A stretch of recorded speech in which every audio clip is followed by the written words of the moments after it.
Alors bonsoir, je me présente, Sandrine. Je suis artiste peintre autodidacte. Donc comme vous pouvez le voir, en tant qu'artiste, donc je m'appelle Kern.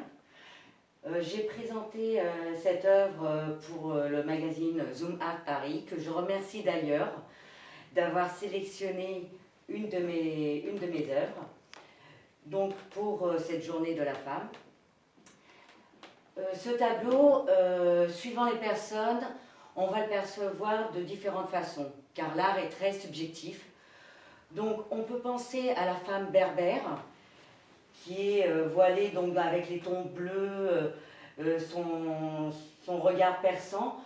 Et on peut aussi le prendre quand on a une souffrance à ne pas pouvoir parler, à ne pas pouvoir s'exprimer.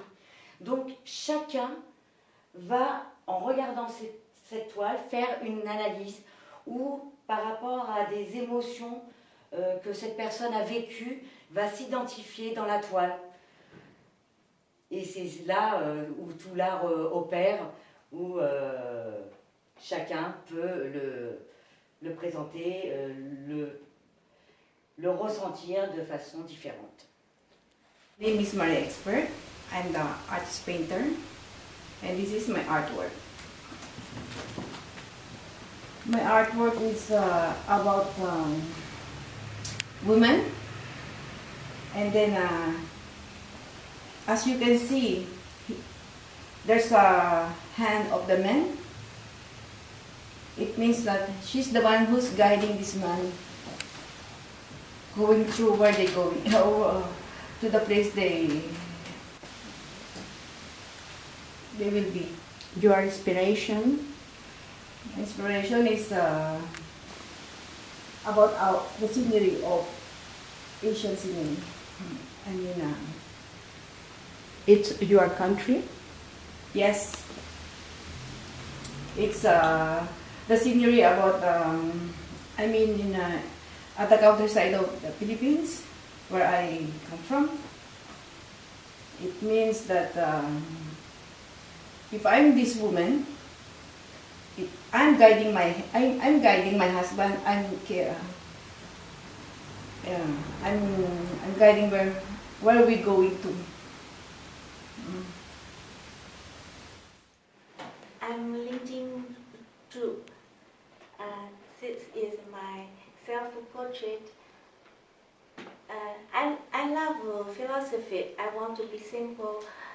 So my friends told me this painting, the eyes looks like me a lot because I always be simple in my heart. With mask, because our COVID-19, but I want to be simple. So mask covers face a lot, most of face, and simple lines, a little hard or soft, like emotion and Lishmiller. I love them both. Blue, I love fresh air. I love nature, and sometimes I live in China with my family. Shenzhen, I live in Shenzhen, very hot, so I always enjoy the sun, go to the beach, so I painted this color. Today is Women's Day. I think it's important we be an individual, not just a woman. I hope we can be ourselves. It's important. Je suis artiste peintre. Je suis américaine, mais j'habite à Paris depuis très longtemps.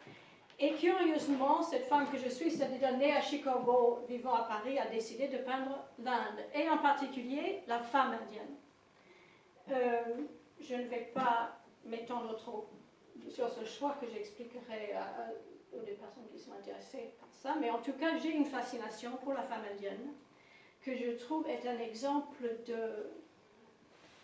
d'élégance, résistance,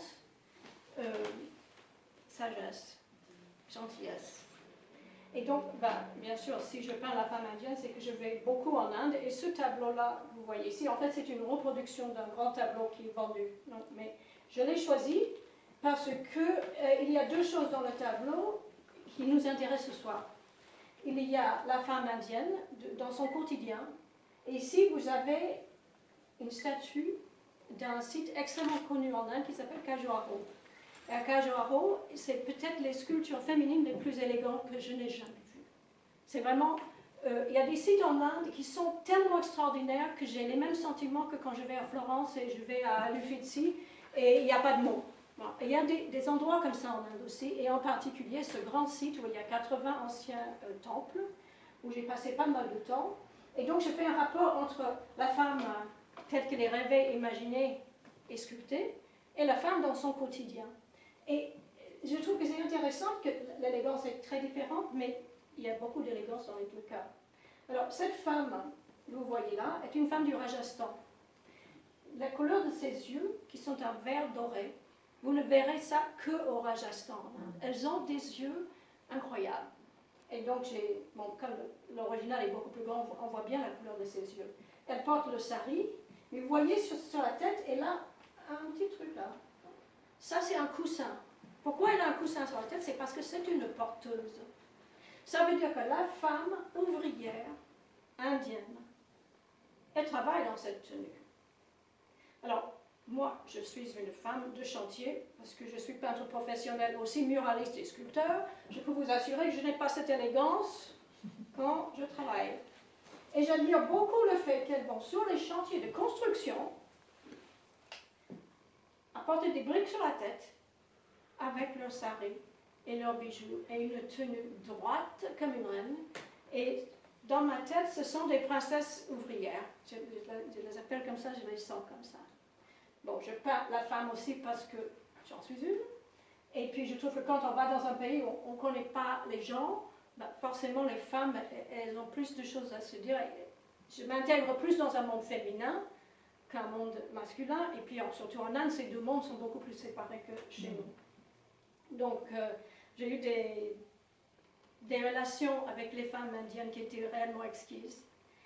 J'ai vu des comportements de femmes indiennes qui m'ont vraiment époustouflée. Il se trouve que je n'ai pas eu de chance la dernière fois que je suis allée en Inde, je me suis cassé le bras. Bêtement, comme j'aurais pu le faire à Paris. C'est pas le problème, je suis tombée par terre, je me suis cassé le bras. J'avais juste rencontré une femme indienne qui s'appelait Lakshmi, femme classique indienne.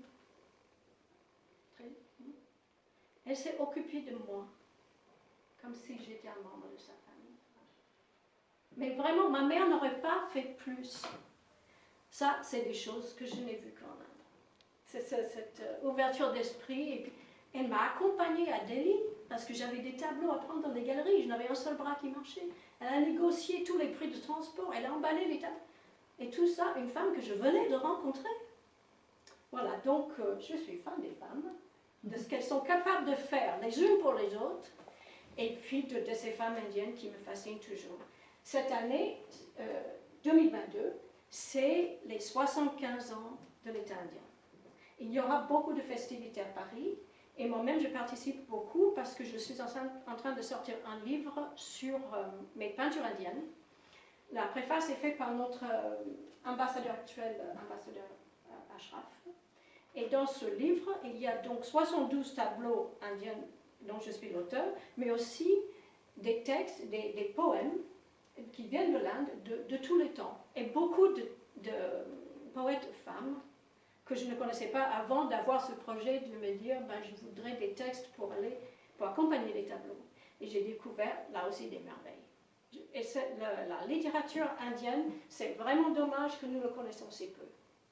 Parce que c'est un pays extrêmement ancien, avec une histoire ancienne et une culture ancienne, et des écrivains époustouflants. Voilà, donc j'ai dû passer 2 ans à lire de la poésie indienne pour choisir les textes qui avaient un vague rapport avec les thèmes que j'abordais dans les tableaux.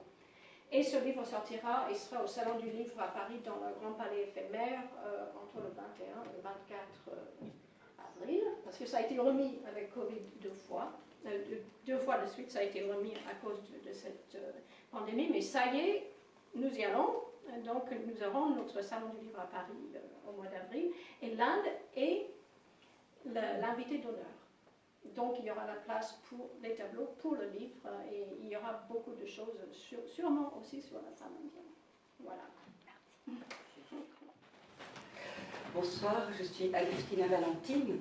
J'ai été sélectionnée par Zoom Art Paris pour le fait que je suis un peintre portraitiste de femmes. J'ai 400 portraits de femmes. J'ai sélectionné pour... je suis peintre depuis 20 ans. J'ai sélectionné pour cette journée de la femme et cette réunion avec des femmes de diverses formations, cultures, une œuvre assez violente, mais qui... C'est une femme battue qui a l'oreille qui saigne et qui a la bouche complètement recouverte. C'est une toile que j'ai faite en 2005. Donc, malgré tout, elle est séduisante, malgré tout, elle est battante, malgré tout, elle est belle. Et pourtant, elle est vraiment manifestement très maltraitée. Elle est devant un micro. Et ce micro représente aussi le jardin secret qui fait tant peur et qui fait que voilà, la femme fait peur aussi parce qu'elle est une source de plaisir et une source de joie et c'est pour ça qu'on l'empêche de parler, qu'on la maltraite, qu'on la bat et parce qu'elle est belle, intelligente et puissante. Et ici, ça c'est... Voilà, derrière ici, on a aussi des froufrous. Moi j'aime bien, je trouve que la femme, elle a de la chance, elle peut être pleine de fantaisie et de féminité. Et ça, ce sont toujours des symboles de l'esprit qui passe, voilà, pour soutenir et pour partager. Voilà, merci beaucoup.